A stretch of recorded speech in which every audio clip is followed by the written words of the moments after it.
দেখতে দেখতে হায়াত শেষ। ছেলেরা আমার, দেখতে দেখতে জীবন শেষ হয়ে যাবে। দোস্ত আমার, আল্লাহকুমুত তাকাসুর হাত্তা যুরতুমুল মাকাবির। আল্লাহ বলে, হায় বান্দা, দুনিয়া বাড়ানোর নেশা তোমাদেরকে ডুবাইয়া দিল, আখিরাত ভুলাইয়া দিল।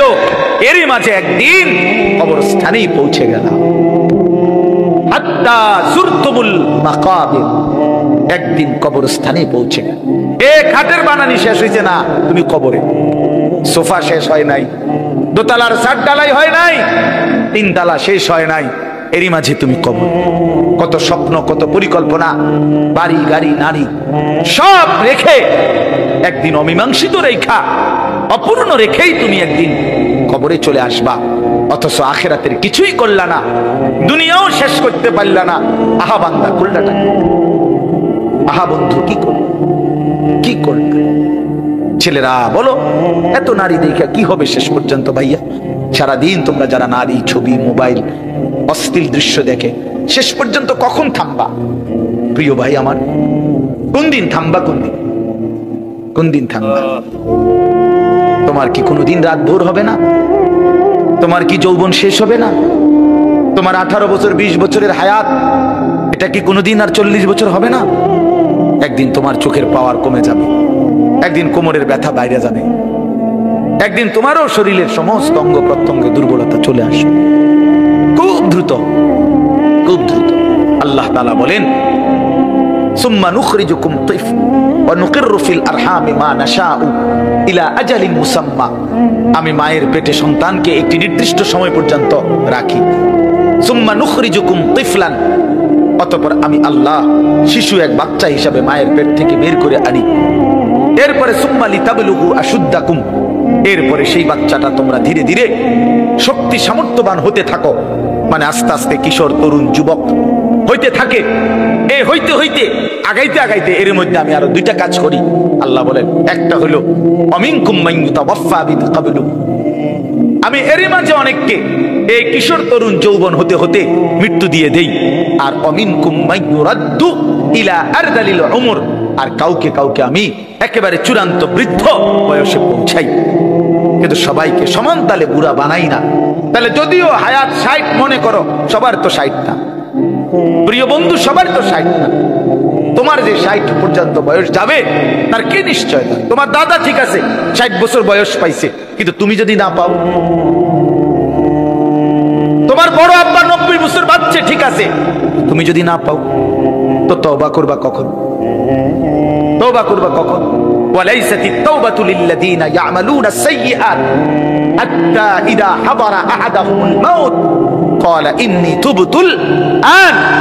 আল্লাহ বলেন, ও বান্দা, নাফরমানি করতে করতে যখন চূড়ান্ত মৃত্যু এসে যায়, মালাকুল মউত আজরাইল পৌঁছে যায়, মৃত্যুর গড়গড়া, মানুষের মৃত্যুর পূর্বে শেষ একটা শ্বাস টান উঠে, এই গড়গড়া যখন এসেই যাবে, আল্লাহ বলে, তখন তো সব নাফরমান বান্দাই বলবে, আল্লাহ আমি এখন তওবা করলাম। খোদার কসম, আল্লাহ বলে, ওয়ালাইসাতিত তাওবা, সেই তওবা আমি আল্লাহর কাছে গ্রহণযোগ্য নয়, সেই গ্রহণযোগ্য নয় বান্দা। ওয়ালাইসাতিত তাওবাতু, আমি আল্লাহ তাআলা সেই তওবা গ্রহণ করব না বান্দা। তখন আর ফিরতে পারবা না ভাই আমার, ফিরতে পারবা না। নষ্ট হইও না, চরিত্রহীন হইও না। নারী জীবনের শেষ কথা না, সভ্যতা, অস্থিরতা, বেহায়াপনা, এটা জীবনের শেষ না। একটা নারী দরকার, এই তো না, নারীর প্রতি আগ্রহ আছে, মহব্বত আছে, আকর্ষণ আছে, ভালো কথা। এটা পূরণের জন্য আল্লাহ তাআলা হালাল স্ত্রী যথোপযুক্ত সময়ে ইন্তজাম করেছে। মোবাইলের আসক্ত ছেলের বানায়েন না, বলে পারি না, না মিয়া, অন্ধকারে একাকী প্রয়োজনে গোপনে ছেলের মোবাইল ভাঙা ফেলেন, একদম গুঁড়া পাউডার বানায় ফেলেন। দেখেন ওই নাফরমান কি করতে পারে, কি করতে পারে। হিম্মত করেন মুসলমান, নাহলে সন্তান মানুষ হবে না। এই মোবাইলের হাতে যারা সন্তানকে ছেড়ে দিচ্ছে, আমি বললাম যে একদিন ফকির হইয়া পথের কাঙ্গাল হইয়া পড়ে থাকবে। 3 বছরের বাচ্চার হাতে দেদারসে মোবাইল দিয়ে দিছে, 4 বছরের, 6 বছরের। কি পরিমাণ পাগল মাতাল, কি পরিমাণ বেটা, এত ছোট বাচ্চার হাতে পর্যন্ত মোবাইল দিয়ে, যা তুই নষ্ট হইয়া যা, আমি তোর লাগিয়া সোফা বানাইতেছি, তুই নষ্ট, তুই চরিত্রহীন হইয়া যা, যা তুই মানুষের বেড়ি দেখে শেষ করে দে জীবন, আমি তোর জন্য বিল্ডিং করি। আস্তাগফিরুল্লাহ, আস্তাগফিরুল্লাহ, আস্তাগফিরুল্লাহ। এটা কোন ধরনের জীবন নিয়ে? দুনিয়াবী বিষয়। যে ব্যবসায়ী খুব মনোযোগ দিয়ে ব্যবসা করে, একদম খুব কঠোর নিয়ম মাইনা, নিয়মানুবর্তিতা মাইনা, দেখা গেছে সে অল্প সময়ের ব্যবধানে সফল ব্যবসায়ী হয়েছে। এই জন্য ভাই এটা একটা জরুরি, সব নওজোয়ান তোমাদের জন্য আমি বললাম, নিজের পড়ালেখা, নিজের জিন্দিগির একটা নিষ্ঠা থাকতে হয়, যে আমার একটা টার্গেট থাকতে হবে, আমি ওখানে পৌঁছবই, আমি ওই পর্যন্ত যাবো ইনশাআল্লাহ, এরকম একটা টার্গেট থাকতে হবে। জিন্দিগির কোনো উদ্দেশ্য নাই, লাগাম ছাড়া ঘুমাইছে তো 9টা বাজে গেছে ওঠে না, রাতের 3টা বাজে গেছে ঘুমায় না, এ তো পাগল ছাগলের জিন্দিগি, এ তো ফালতু মানুষের জীবন। ঘুমার স্টেশন নাই, জাগারও কোনো স্টেশন নাই, দুপুর হয়ে গেছে খানার খবর নাই, আবার সন্ধ্যা না হইতে ভাত খাইয়ে বলছে রাতের খানা। এগুলো এলোমেলো না জীবন? এই জীবনের কোনো সৌন্দর্য নাই ভাই। আমার জিন্দিগিতে নিষ্ঠা, আন্তরিকতা, একাগ্রতা, মনোযোগ এবং সময়ের প্রতি যথাযথ গুরুত্ব মানুষকে সুন্দর বানায়, মানুষকে সফল বানায়। এই জন্য নিজেদের জীবনে আমি অনুরোধ করলাম, ভাই আমার, বন্ধু আমার, এটার প্রতি যত্নবান হওয়া উচিত। তোমার জীবনের জন্য একটা শৃঙ্খলা থাকে, তোমার জীবনের জন্য একটা নিয়ম থাকে। তুমি সময় অসময় নির্ধারণ করা, যে আমি কখন কোন কাজটা করব, শুধু শুধু সময় নষ্ট না কর। ইমাম শাফিঈ রাহমাতুল্লাহ আলাইহি একজন বড় বুজুর্গ ছিলেন। আমরা অনেকেই জানি 4টা মাযহাব, হানাফি, শাফিঈ, মালিকি, হাম্বলি। এই শাফিঈ মাযহাবের যিনি ইমাম, মুজতাহিদ, জগৎ বিখ্যাত ইমামদের মধ্যে সবচেয়ে কম বয়সে যিনি সবচেয়ে বেশি খ্যাতি পাইছিলেন, উনি হলেন ইমাম শাফিঈ। অল্প বয়সে বড় ইমাম হয়েছিলেন। তো উনি বলছেন একটা আজীব কথা, যে উনি বলছেন আমার সারাটা জীবন আমি আল্লাহর নেক বান্দা, উলামায়ে কেরাম, আসাতেজায়ে কেরাম এবং আল্লাহর প্রিয় বান্দাদের কাছে আসা যাওয়ার দ্বারা যেটুকু জ্ঞান শিখছি, যাই অর্জন করছি, এই সবটা জিন্দিগির বিনিময়ে আমি 2টা কথা শিখছি। কয়টা কথা? এক, উনি বলেন একটা কথা শিখছি, আল ওয়াক্তু সাইফুন ইন লাম তাকতাহু কাতাআকা। প্রথম কথা আমি শিখছি, আমার পুরা জীবনের জ্ঞান অর্জনের মাধ্যমে, সারা জিন্দেগি আল্লাহর প্রিয় বান্দাদের কাছে আসা যাওয়ার মাধ্যমে আমি প্রথম কথা শিখছি যে সময় তরবারির মতো। তিনি বলছেন আল ওয়াক্তু সাইফুন, সময় হলো তরবারির মতো। তুমি যদি সময়কে না কাটো, ইন লাম তাকতাহু, তুমি যদি সময়কে না কাটো, মানে তোমার সময়কে যদি তুমি ভাগ না করো, তাতা আকা, তাহলে সময় তোমাকে কাটতে কাটতে তোমার উপর দিয়ে চলে যাবে। তুমি যদি ভাগ না করো, যে ঘুমাইবা কতক্ষণ, নাস্তা করবা কতক্ষণ, বিশ্রাম করবা কতক্ষণ, পড়ালেখা করবা কতক্ষণ, তোমার জীবনের একটা কি থাকতে হবে, সময়ের ভাগ থাকতে হবে। আমার 2 ঘন্টা এইটা, আমার আধা ঘন্টা এইটা, আমার 10 মিনিট এইটা, আমার 1 ঘন্টা এইটা। এই যে এইটারে কয়ের কি কাটা, নিজের সময় কাটা মানে সময়কে ভাগ করা। তিনি বলেন তুমি যদি সময়কে না কাটো, না ভাগ করো, তো দেখবা তোমার উপর দিয়া ঘন্টার পর ঘন্টা জিন্দিগির সময় পার করে চলে যাচ্ছে। আমরা যদি ঘুমাই 10টায়, তো উঠে দেখবো বাজে 6টা, মাঝখান দিয়ে 12 ঘন্টা, 6 ঘন্টা চলে গেছে, 8 ঘন্টা চলে গেছে। এই জন্য ইমাম শাফিঈ রাহমাতুল্লাহ বলছেন যে প্রত্যেককে বলছে উনি যে নিজের সময়কে ভাগ করা দরকার। আমি ঘুমাবো কতক্ষণ, খাবো কতক্ষণ, নাস্তা করব কতক্ষণ, বিশ্রাম করব কতক্ষণ। এটা যাদের না থাকে তাদের জীবনের সৌন্দর্য হয় না। আমাদের হেফজখানাগুলোতে ভাই, যে কোনো নওজোয়ান এবং বাবাদেরকেও বলি, আপনারা আমাদের হেফজখানায়, যেই কোনো হেফজখানায় গিয়ে একটা দেখেন, ওদের একটা হিসাব করা নাই, রাত্রে কতক্ষণ আগে উঠবে, সবক শুনাই নিতে হবে ফজরের আগে আগে, নাস্তার আগে আগে আমুকতা শুনাইতে, আর 7 সবক শুনাইতে হবে, এরকম একটা নিয়ম আছে। ঘুমাবে কতক্ষণ, বিশ্রাম করবে কতক্ষণ, এই কঠোর সময় নিয়ন্ত্রণ করে যেই মাদ্রাসাগুলো, হেফজখানা, অল্প সময়ের ব্যবধানে এই বাচ্চাটা আল্লাহর কোরআনের হাফেজ হয়ে যায়। আপনি এটা খামখেয়ালি মনে করেন, পাগড়ি দিয়া লাইছে এত, তার 2টা হাফেজ হয়ে গেছে, বিষয়টা এমন না। এই একটা পৃষ্ঠা কোরআন, এক একটা লাইন, এই এক একটা ছেলে হাফেজ কোরআন হতে গিয়ে বিশ্বাস করেন কত হাজার বার, লক্ষ বার তাকে এটা বারবার বারবার বারবার করতে হয়েছে, দোহরাইতে হয়েছে। এরপরে আল্লাহ দয়া করে একদিন তার দিলের মধ্যে বসায় দিছে। এটা মালিকের মায়া, এটা মালিকের ইহসান ও কারম, আল্লাহর ফয়সালা এটা। ইন্না আলাইনা জামআহু ওয়া কুরআনা। আল্লাহ কোরআনে বলছে, বন্ধু আপনি শুধু জিবরাইল নাজিল করলে কোরআন আপনি শুধু শুনবেন, বাকি অন্তরে বসাইয়া দেওয়া আবার জবানে পড়ার যোগ্যতা আমি আল্লাহর দায়িত্ব।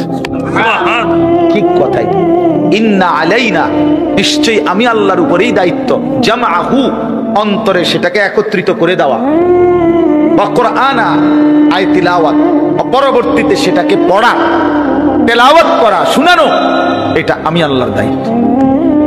এই জন্য সময়কে ভাগ করা। ভাই আমার, অনেক নওজোয়ান তোমরা, তোমাদের জিন্দেগির সময়ের কোনো আগামাথা নাই। এই যে মোবাইল টিপতেছ, কোনো খবর নাই। এই যে রাত বেজে গেছে 2টা, তোমার চোখে কোনো ঘুম নাই। এই যে বিকাল 3টায় বাইর হইলা বন্ধুদের আড্ডায়। প্রিয় ভাই আমার, এইভাবে বুঝি 8 ঘন্টা 9 ঘন্টা চলে গেছে শুধু আড্ডা। কি কইছো কথা? না একটা দরকারি কথা, না একটা প্রয়োজনীয় কথা, না নিজের পৃথিবীর জন্য কিছু কইলা, না আখিরাতের কিছু, দুনিয়াবিও তো কোনো দরকারি কথা বললা না। যদি পৃথিবী নিয়ে, সমাজ নিয়ে, কত গরিব মানুষ আছে, কত অসহায় মানুষ আছে, কত বিধবা নারী আছে, কত পঙ্গু প্যারালাইজড আছে, কত মানুষ অভাবে কাতরাইতেছে, কত মানুষ কতভাবে বিপদগ্রস্ত আছে। কারো একটু কল্যাণ নিয়ে চিন্তা করো, কারো একটু মঙ্গল ভালো করার ফিকির করো ভাই। তাইলেও তো সময়টা কাটতো, তাইলেও তো সময়টা কাটতো না। কিছুই হলো, কিছুই হলো না। ফিকির মানুষকে দামি বানায়, ছোট্ট হোক ফিকির, সামান্য হোক। আমি বলছি কয়েকবারই, গত বছর আগে, 1 বছর আগে, গত বছর 2023 সালের অক্টোবর নভেম্বরের দিকে চট্টগ্রাম সন্দ্বীপে একটা উপজেলা আছে, যেটা সাগর পাড়ি দিয়ে যাইতে হয়। দ্বীপ আলাদা, চারদিকেই বঙ্গোপসাগর, শুধু একটা আলাদা দ্বীপ। ওইখানে প্রায় 7-8 লক্ষ মানুষের বসবাস। ওইখানে ওরা 4টা ছেলে, 3-4টা ছেলে নিয়মিত ফজরের নামাজ পড়ে।